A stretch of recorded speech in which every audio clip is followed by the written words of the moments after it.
What's up, you guys? It's your boy Trey, and this is my awesome girlfriend Kay.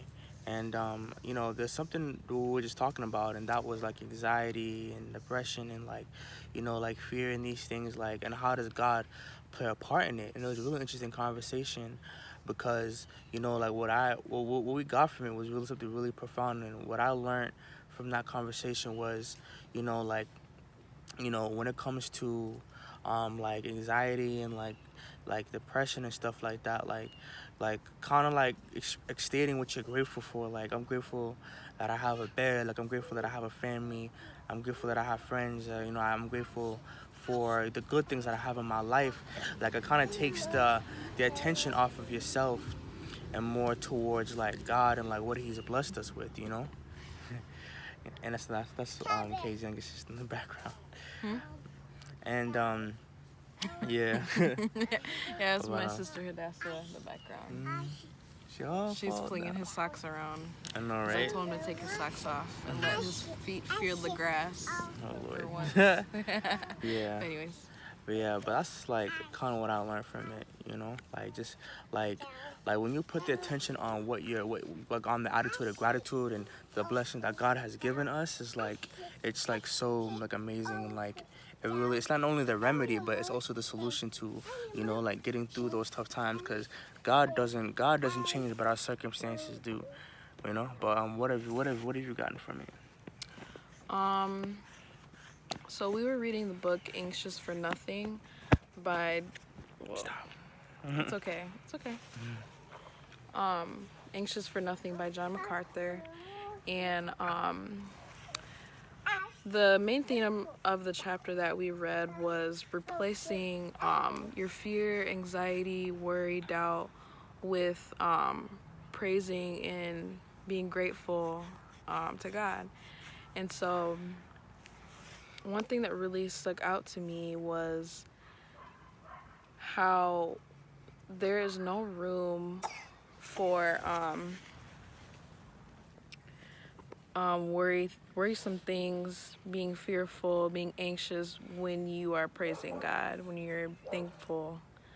And so I've actually had an experience where I was anxious, I was like angry at something, but I kind of kicked that like out the door when I started giving God praise, and I started being grateful and thankful for the things that I have.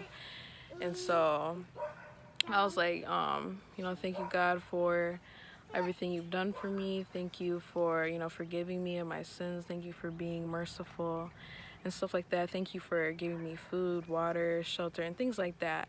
And almost a few minutes later, and I was still being thankful, my whole mood changed. And so that was definitely a thing that I related to in that chapter. And another thing that stood out to me was we talked about how let me go to the question that it was talking about. How does humility and thankful prayer join together? And we kind of discussed how in order to be truly thankful, you have to be humble. Like, you have to bring yourself down. And because if you're not humble enough, you're not truly thankful. Like, you have nothing to be thankful because you just got it all. Like, if you're too prideful. So that was one of the questions that we kind of asked ourselves. And another thing that stood out was the book really highlighted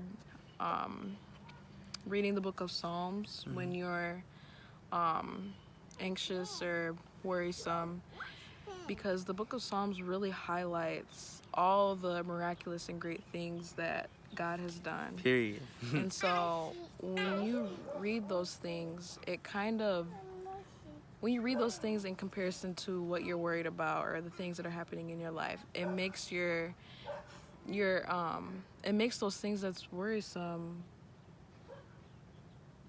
like, you know what I'm trying to say, like, It makes them in like, comparison, yeah, like not your worries, comparison to how good God is. And right? like, Your worries seem like so small Mhm. compared to the great things that God has done, Yeah. you know, for our lives. Like, Mhm.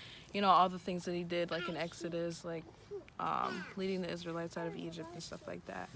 And so, yeah, and that was another thing that kind of stood out to me. Reading the Book of Psalms is like a great tool to kind of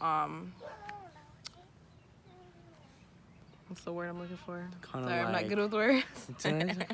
it's kind of like, you know, it's like take your mind off of, like, not even take your mind, but to see like how great God is and how small your problems are, like to help Yeah. you like overcome that. What you And said. like you know, and like, yeah, just like it really, the conclusion of our conversation was like, because in life, we know we can't control certain things in life, you know what I'm saying, but we know who's in control of things in life, and we know that situations and circumstances change, but God and His goodness doesn't change. And that's what we learned in our conversation, you know what I'm saying, that we really want to share with y'all. Yeah, and what I want to say about the Book of Psalms, I just thought of it. It's a good tool to like reevaluate yourself and Facts. to, you know, kind of. Dang, I think I lost it again. Oh well, I said what I had to say. Yeah, but you know, like it was a really dope conversation. We wanted to share that with you guys, man. Focus on how great God is and not the problem, because the problem only is gonna pass. You know what I'm saying? It won't last. But focus on the Most High, man, and He'll help you overcome it all. It's your boy Trey, and Kay, and Hadassah. She wants to go inside. All right. And you know, we want to thank you guys. Something we want to share with you guys, and you guys be easy. Deuces. Peace. Hadassah, say bye. Bye bye. Bye bye. She's like, hi. She's like, let's go inside. Right, period. All right, you guys, be easy.